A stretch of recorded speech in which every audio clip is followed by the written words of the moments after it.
This is Professional Launch with Ricot Aladin, positively connecting the less connected, bridging gaps, and building futures in the community. Professional Launch with Ricot Aladin. Hello professionals. My name is Ricot Aladin and I am the founder of Professional Launch. Today we are talking to a gentleman who has been able to do something that many nonprofits consider impossible. And I have Bryan here in the studio. Bryan is the president of the Santa Monica Montessori. He's here to talk to us about his professional journey. Bryan, welcome to the show. Rico, thanks for having me. Excited to be here. Wonderful. Please tell the Professional Launch audience a little bit about yourself.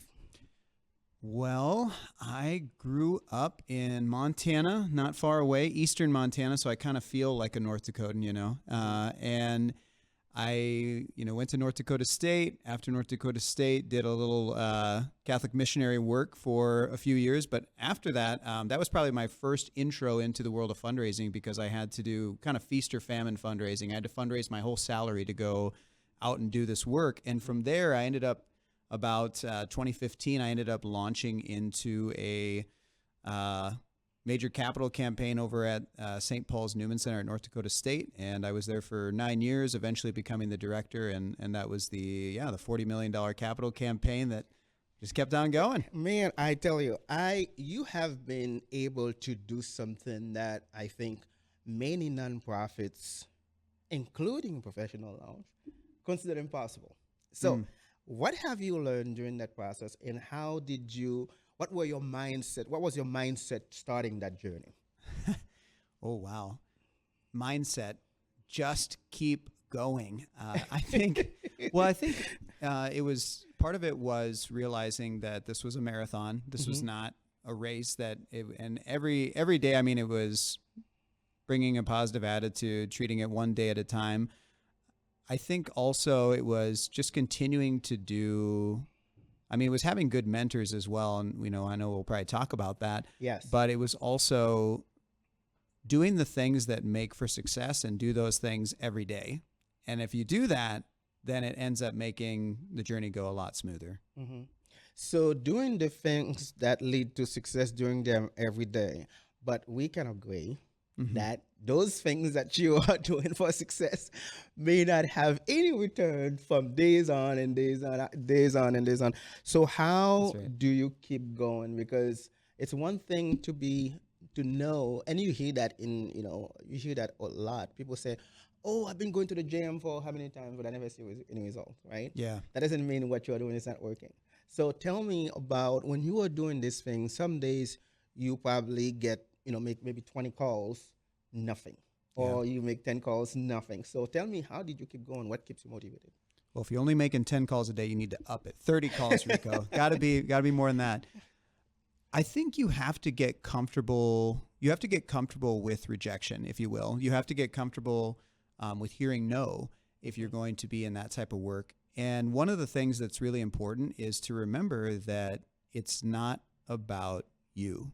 If you are fundraising successfully, you realize it's about the mission, it's about the cause, it's about what you're after. What are you trying to do in the world? And it's not about you. Because if you make it about you, then when you fail, when somebody doesn't give, you take it so personally. You're like, idiot, I'm so stupid, But that's not the case. When I was going out there and I'd ask people, to donate $100,000 or ask them to give $1 million, I'm not asking that for Bryan Wilburn. I'm kind of hard up. Could you give me $100,000? I'm asking that because I want to see the center. I want to see these students encountering God at the Newman Center. That's what I'm asking for. Yeah. And honestly, people responded really well to that in the sense that if they couldn't do it, and if you present it respectfully, well, in the right way, it honestly is never received poorly. And it just, it may or may not be the right amount, the right time, the right place. But that's what I mean as far as that's how do you keep your head in the game? You make it just, obviously not about you. And I do believe that there is a spirituality to fundraising. It's a very, in my view, a very spiritual work that you're doing because you're inviting people to something very intimate, which is, all of our money. It's a big part of our lives. Yep. And so that's what I see is helping them to, in that case, give that to God. Mm, wonderful, wonderful. So you said something here. The reason why I like that because you said um, you have to get used to hearing no and rejection, and this is not something that you must have in the nonprofit world. That's something that young professionals who are launching their careers should probably, must adapt because they're in their careers. They will have no, they will get rejection a lot. They will get rejected a Yes. lot, and so that's something that they can use in their own life. So I'm curious to know, you know, how does your experience in higher education fundraising inform your leadership in K-12 education? At St. Monica's, yeah. Mm-hmm. Well, again, when it comes to the fundraising side, the muscles are the same. The work that you do, the art and science of development, if you will, remain the same. How it differs is just changing that focus in higher education. Obviously, it's college, and I would say that the benefit of college of fundraising in higher education is that the alumni that you see, and every 4 years they're turning over. Mm-hmm. The alumni you see, they're out and working right away. When you're in K through 12, and especially, our school goes from 3 years old through 6th grade. In that time frame, as students are graduating out, and we're only a 4-year-old institution, one of the challenges you have is our alumni are 10 years old. They're 13 years old, so they are not financially at their peak at the moment. But one day they will be. So one of the challenges there is I would say, opportunities that you need to take advantage of is how do you engage the community more in this work? How do you help them to see the future of what's possible? Because, the alumni that we have who eventually, when we're delivering on our mission and giving a great experience, hopefully will turn around and be willing to contribute and give back to that when the time is right for them. But in the meantime, yeah, it's a lot of engaging the community, and it's I would say that's the gist of it there. Mm-hmm, mm-hmm. Yeah. So as the school president, what values or principle that you would say guide your decision making? Ooh, yes. Well, being presidential, Ricot, every day I come in, I look at myself in the mirror and I say, you are the president. No, I don't do that. If you do that out there, stop it. But I would say what guides me is I desire to first and foremost model what I want to see in the people working with me. So we have core virtues for St. Monica's that I made when I came on to say, like, this is what it is to work at St. Monica's, to be here, starting with those, being faith, united in our one faith, humility as a person, as a leader, as a coworker, community focus, not having a me out for myself mentality, but really serving the community, having integrity in everything that we do, and then excellence, doing excellent work. So those were core virtues that I wanted to model and live myself. The other thing that I guess when I look at being president of St. Monica's, when I came on, and I've been there for a year now since I came on and took on that role, I really try to look coming into an organization at what is our mission? Mm-hmm. Are we clear on that mission? And are we all living that mission? And if we're not, we need to fix that. And if we are, great, let's keep doing that and do it more. Okay. But that's really, you want to make sure everybody is going in the same direction. Okay. Tell me a little bit about how this opportunity what inspired you to take on that opportunity to lead Santa Monica? Because you kind of, almost go into that there. I am a glutton for punishment. That's what it is. It was, well, actually, if you want to really know the real story, I was watching, my kids have been in St. Monica since it started in 2021 in a basement. Yeah. And I jumped on the train, started drinking the Kool-Aid, and was like, all right, let's put them in. But if you want to know the real story, I was sitting with my wife in the basement watching the movie Air, about the Nike story and how they got Michael Jordan to sign. Yep. And it just I may have been sipping some spirits, some bourbon there. And I was just thinking, what the heck? They'd been inviting me to this opportunity for a while, and it just wasn't the right time, wasn't what I was interested in. And I just thought, you know what? They do need leadership there. I am excited to do this. And why not take an opportunity? Why not take a chance to do this? And so that's what led me to jump into St. Monica's. And I think that it's a really important time and work right now.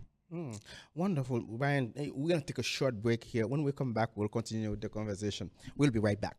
We are back today. My guest is Bryan Wilburn. He is the president of Santa Monica Montessori, and we were talking earlier about his journey and how he has been able to raise $40 million. That's a fundraising goal that is really that considered impossible for many nonprofits.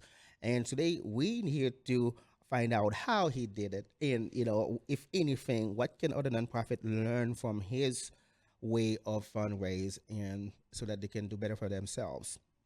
And you know, when we're talking about fundraising, uh, a lot of questions come to mind because some people say, you see Giving Hearts out, people, many nonprofit participating in Giving Hearts, they, but when it comes to fundraising, what do you think are some of the biggest misconceptions people have about it? Ooh, if we're talking broadly about fundraising, I would say one of the big misconceptions people have is that in order to fundraise, the first thing people think of is like, let's have an event. Let's do an event. Let's get everybody together and let's do an event. And it could be a good idea to do an event, but oftentimes that is not the best way to do it. The other thing that always kills me, and this is in just the Catholic Christian world, but maybe it's in others, people want to have a bake sale. They're like, let's have a bake sale. And I'm like, no, stop the bake sale. It's one of my big points. Stop the bake sale. It's going to take more than a bake sale. One of my favorite, so that's some of the misconceptions. I just think one of the things at the heart of a lot of these misconceptions is people just aren't comfortable very often with going to people and asking for what they really need and asking for transformative gifts. And we will do anything we can to find a way to fundraise that involves that I don't have to ask people for money. And there's just no way around that. And I remember being in a meeting with someone talking about a major gift opportunity. And the funny thing was, is that I remember, never forget sitting across from her, because I remember the wife there was like, well, can I tell you something? There was a time that, my nephew was doing a little lemonade stand, and he was doing a little fundraising, and he had that lemonade stand. You know what he did? He grabbed those lemons and he was shaking them and he was dancing and he was woo. And then, people ended up, I think he raised like $150 that day. Have you tried that? And I was like, tried what? And she's like, well, like doing a lemonade stand. And I was like, no. I was like, do you know how many lemonade stands we'd have to do to raise $40 million? That's a lot of lemon. There's a lot of misconceptions like that out there, that we should just do more events.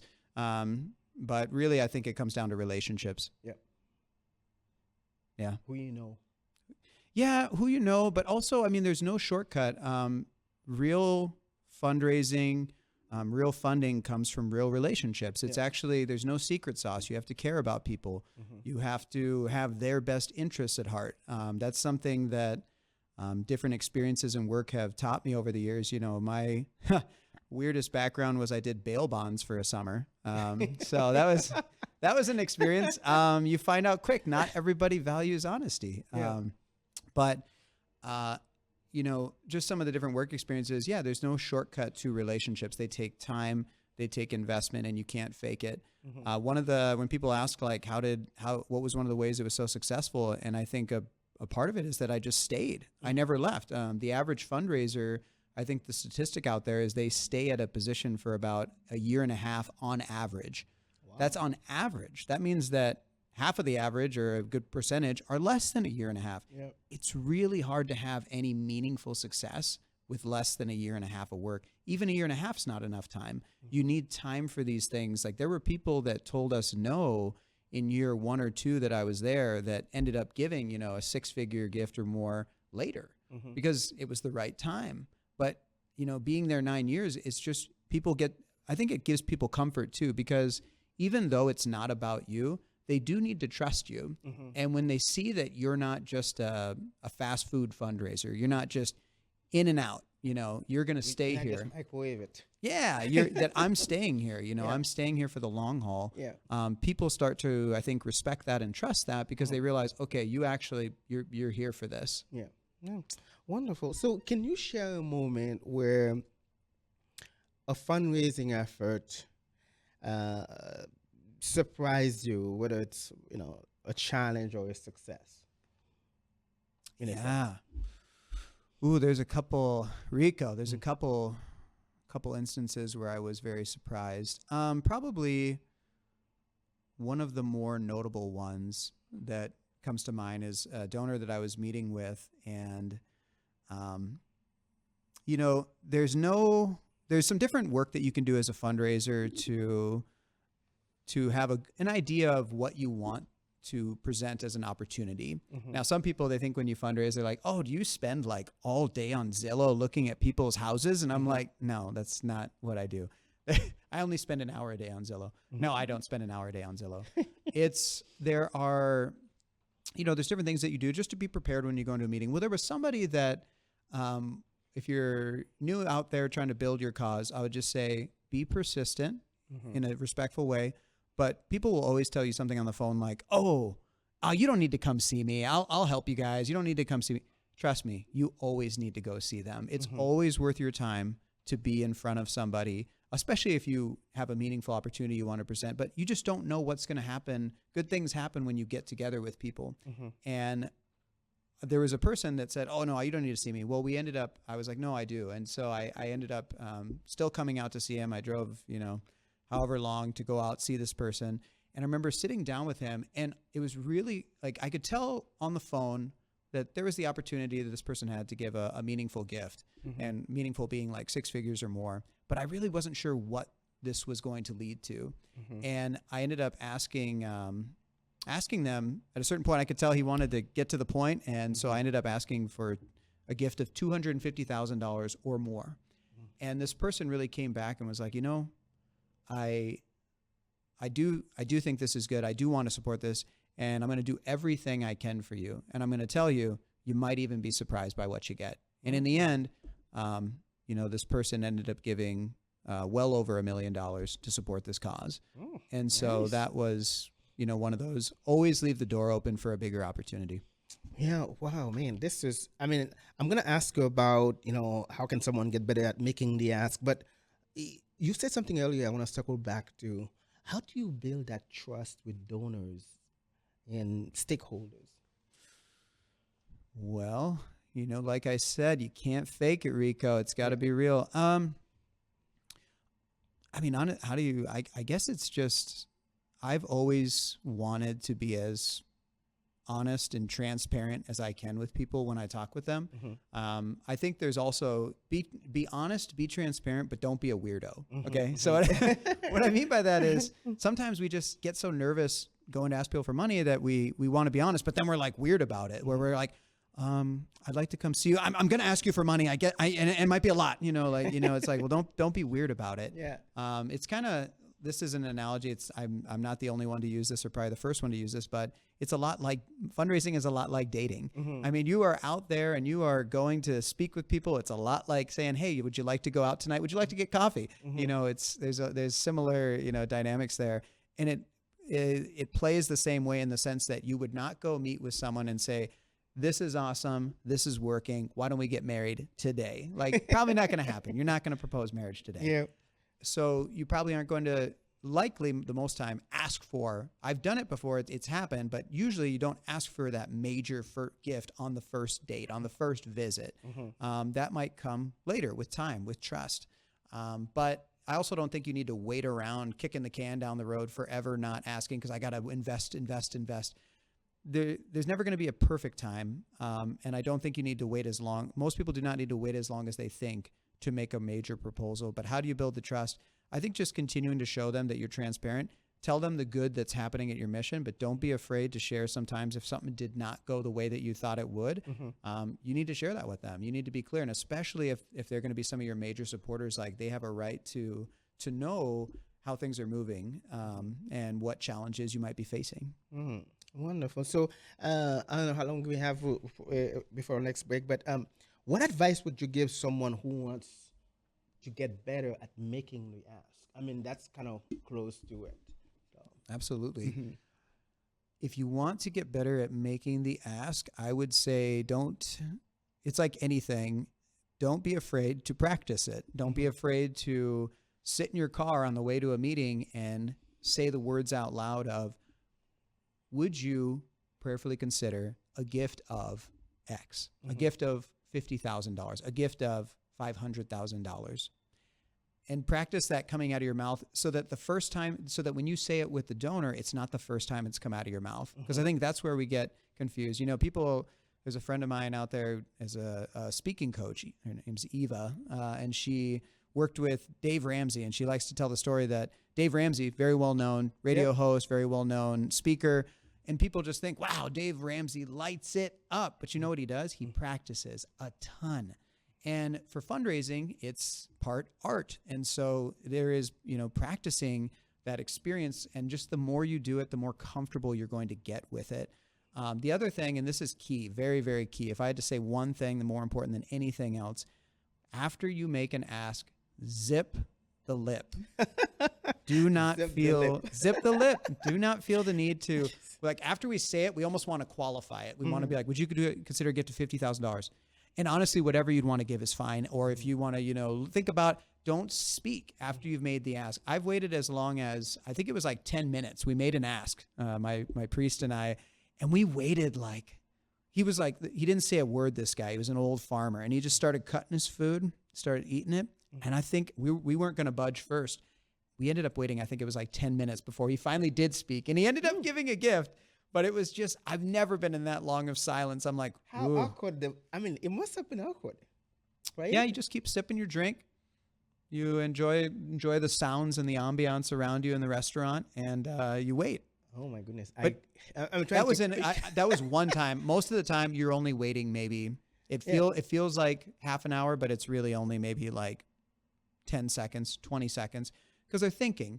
But you don't want to step on it because you don't want to say no or yes for them. You want to wait for what they're going to say. Because there's been enough times, and I can't think of any off the hat, but enough times where maybe I was nervous and I wanted to say something, but I didn't, and good things happened where they maybe surprised me, and they did that. Or some people have even come back and said they'll do more than what I asked. Wonderful, wonderful, wonderful. So, you have you co-host a podcast. Were you the founder of the podcast, or you just... Yep. Nope. Founded myself and Greg Jeffrey founded this podcast together. I think back in 2021. Okay. So why did you start this podcast, and also what have you learned from hosting it? We started the podcast because I felt like in my career in fundraising, there was just a need to get a better, I don't know, it sounds a little conceited, but I just wanted to hear, I wanted a chance to share good fundraising advice, because I felt like a lot of the advice out there wasn't necessarily very strong, or it was being given by people that were really not doing fundraising anymore themselves. Okay. Wonderful. So we're going to take another short break here. When we come back, we'll continue with the conversation. And more importantly, we'll talk a little bit about mentorship and professional development. We'll be right back. We are back today. My guest is Bryan Wilburn, and he is the president of the Center St. Monica Montessori. Before we go to the next segment, which is my favorite segment of the show, which is talking about mentorship, I have to remind you that Professional Launch is a nonprofit organization, and therefore we heavily rely on guests, on friends, on partners to support our operation and also support the show. If you like the show, you can follow us on social media, and also go on our website, professionallaunch.org, to see all the ways that you can support us. We are also building a mentoring platform to connect college students with experienced mentors in the community. Go on professionallaunch.org and click on the platform button to see how you can be a part of that. If you have 1 to 3 hours to spare in the fall, we would like to have you as a mentor to help a young professional find a career path. We appreciate your support. Now, Bryan, you know that this platform is about mentorship. And so whenever guests come on, we always say we'll be talking about mentorship a little bit. Have you had mentors who shaped your professional journey, and what impact did they have? No, I'm a self-made man. No, absolutely. I've had mentors along the way in different stages of my career. It started with even just these campus missionaries when I was in college at NDSU, who were really mentors to me, helping me in my own personal faith, helping me develop, honestly, the courage to go off in this, missionary venture I did. And then it continued in my professional career. When I got into fundraising, my first boss over there, Kyle Yeager, was a great mentor for me because he had been through a campaign himself at a different Newman Center, and he was helping start off and lead this campaign that we were on. So I learned tremendously under Kyle from his mentorship and what he did. And then I would go to periodically some of these different fundraising conferences out there, and I'd have the chance to connect. And I quickly saw who these, quote unquote, in my mind, some of these legendary fundraisers were. And I got to know them. I got their number. I asked them questions along the way. When I was first starting off with some of those major asks, I would give them a call and run by them some of the ideas that I had of, not specifics on who the people were, but just specifics on, this is what I'm thinking of asking this type of person for. What do you think about that? Do you think that's a good idea? And just to try to get some advice along the way. Wonderful, wonderful. So what's the best mentorship advice you have ever received? Wow. What a question.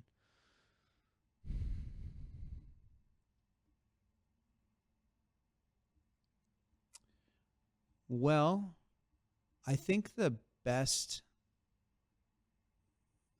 advice in general that I've ever received, because I have to think that I heard it somewhere, was probably just, like I talked about before, it was just getting the advice to stick with something. And honestly, if that were anything, if anybody taught me that, it was probably one of my first mentors ever, which was my dad. And, he signed us up. I still remember I ended up doing martial arts karate for 9 years. And I was 7 years old, and I was in the car with my brother who was 9. And we're sitting there, and he just turns around, and he was driving, so he probably shouldn't have turned around. But he turns around and he goes, "All right, guys, I signed you up for karate. You start tomorrow." No! And I remember that there were many times where we just were like, "I want to quit. I want to be done with this." But we stuck it out, and I stuck it out because it takes time to get good at something. And so often we quit before we actually can see success. We quit before we really gain a true mastery or sense of proficiency in something. And I have to credit my dad for, I guess, if not just through his words, even through his actions, showing me that we don't quit something. We stick with it so that we can see the fruit of that. Wonderful, wonderful. When you mentioned your dad, it reminds me of something about two things. You say, "I'm a self-made man." My dad say, "No one made it alone." Regardless of what you do in this world, you will never make it alone. Whatever it is, if you make a product, you need somebody to sell it. You need somebody to make it. You need some ideas. You always make it to somebody. So when you mentioned that, it kind of bring back. Let the record show that was a joke that I said I was a self-made man. It was a joke. Yes. I think the audience understand. And so as I'm developing this, thinking about how I can make this platform for young professionals, I'm always curious to get as many ideas as possible for people from professionals who are doing great things in the community, and especially when they have overcome, challenges and they have some success in your organization right now. How do you create, or how would you create a culture of mentorship within your organization, the organization you lead? That's a great question. How would I create that? Again, everything starts with how do people see you yourself as a leader? Do they see that you are someone? 'Cause sometimes we put our leaders on a pedestal and we just think, oh, they're just made that way. That's just who they are. That's just how they just came out of the womb like that. And I think it's important for them to see that you yourself are humble enough to take some mentorship, take some advice from different people around you. So I think, again, it's always about modeling that yourself to the best of your ability. Aside from that, that's a great question. I would say getting them into maybe even some organizations out there that teach people how to be mentors of others. For instance, like I have been for the last, 7-8 years, I've been a member of Toastmasters International. And so I've been a member of a Toastmasters club, which is public speaking, communication, leadership. And that's a group where you can be mentored and serve as a mentor. So I think having some extracurricular things like that, just also showing, I take my staff to a Catholic Montessori conference that University of Mary puts on. We went to the first one ever last year, and I'm going to take them again, because that's where they could connect with real people that are mentors for them. And so it's showing them that I'm willing to invest as a school in getting them into spaces where they can have mentors. Wonderful, wonderful. James, do we have time for one more question? Okay. So now, let's flip that. Let's say college students want to find a mentor. What would be, give them maybe a 2-step process, maybe 1, 2, 3 things they can do? I know we are creating the platform to make that easier, but what would you say? Well, my podcast is called Just Ask. And so I would say the first step is you just have to ask. You asked why I started a podcast earlier. Part of it was because people we're so bad at that a lot of times. It's just asking for what we need. So I would say the first thing is ask. Don't be afraid to go to somebody, like you said. This is I know Ricot and I were talking a little bit off air, and you just mentioned what a great region we live in, and we do. And there's, I think people are very open to people looking to be mentored or just looking to see what a career path looks like. So just asking to come and check something out. The other thing, this is a little bit of a hot take of my own, or I guess tangent. Remember, the people you're talking to, if you're a college student, are older than you. They're oftentimes probably millennials at the youngest, maybe a boomer, if you will. And if they are, don't text them as your first medium of contact. Give people a phone call. I don't know why that's a Gen Z thing, but quit texting people for the first contact. As a fundraiser, I'll tell you, as a matter of principle, I won't respond to text as the first. If somebody wants to get a hold of me, I will not respond to text as the first medium. They have to call me because I do that all day. So I'm telling you, young people, call people. Well, you can't blame them because they just, sometimes we have to remind them of that. It's just in between themselves. They see how easy it is for them, right? Yeah, exactly. So, but we have to remind them. We're gonna take another short break here. When we come back, we will continue with the conversation. We'll be right back. We are back. Today we are talking about fundraising with the man who has done something that most nonprofit consider impossible, raising $40 million for his organization. Bryan is in the studio with us to at least share how he did it. And we just finished this segment on mentorship, my favorite topic to talk about.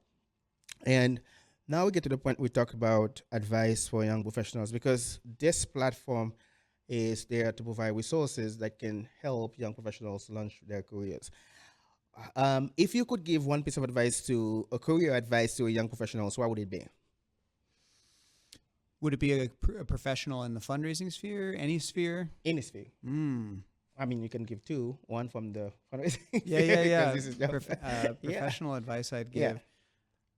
I mean, if you're watching this through video, I mean, wear a tie. That's my number one advice. I do think there is dress for the job you want. Wear a tie. Wear a tie right here. You heard it. I think we always joked because when I would have the big meetings, it'd be getting out the shirt with the cufflinks on. And honestly, it was it was something that we took from actually the great people over at Dakota Medical Foundation. Really, I would say wear what is going to make you confident, I would say, is one piece of advice I'd give. I don't know if that's the number one piece of advice. The number one actually does come from a good friend over there who was over there, Scott Holdman. And Scott had a piece of advice I think his dad had given him, and that was never say anything bad about anybody. There's enough people in the world who are going to do that. You don't need to be the one who says it.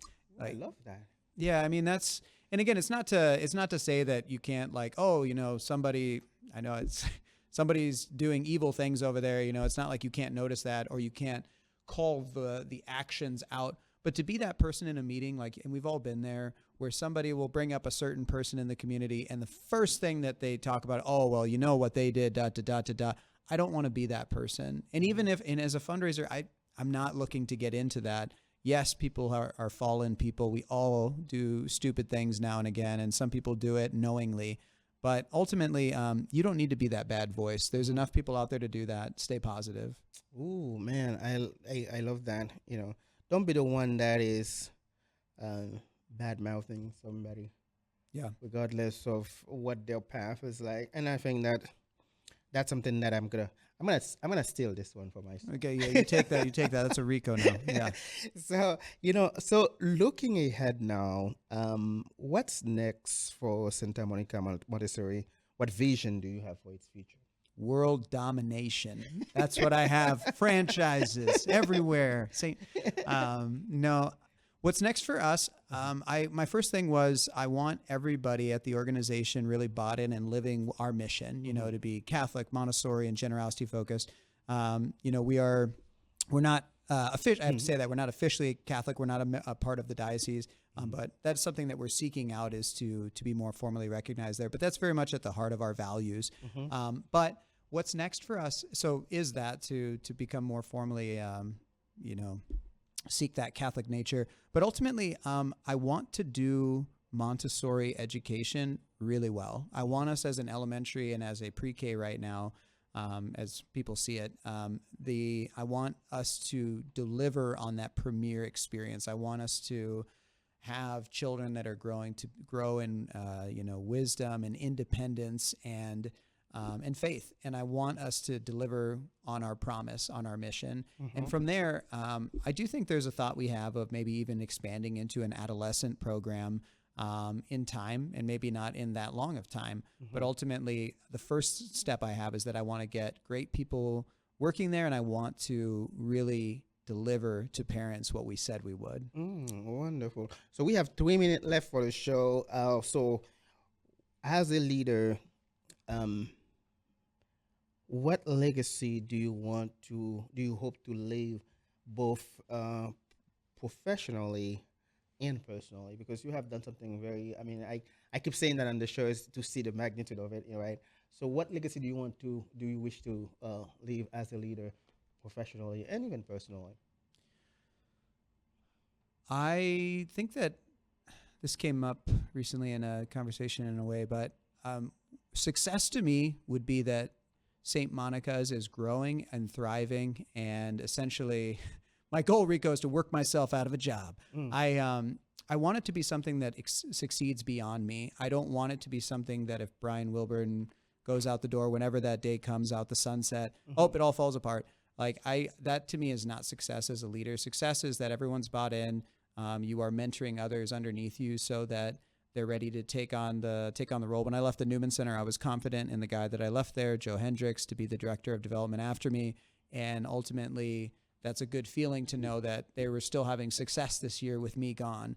That is continuing on after you. And as a fundraiser, especially too, you want to make sure that even though people are going to trust you, that ultimately they're bought into the mission and that it's not about you, and that should continue on after you. And it's the same thing as a school. I want it to succeed as a leader, and I want it to go beyond me, so that it's not that it's not all about me.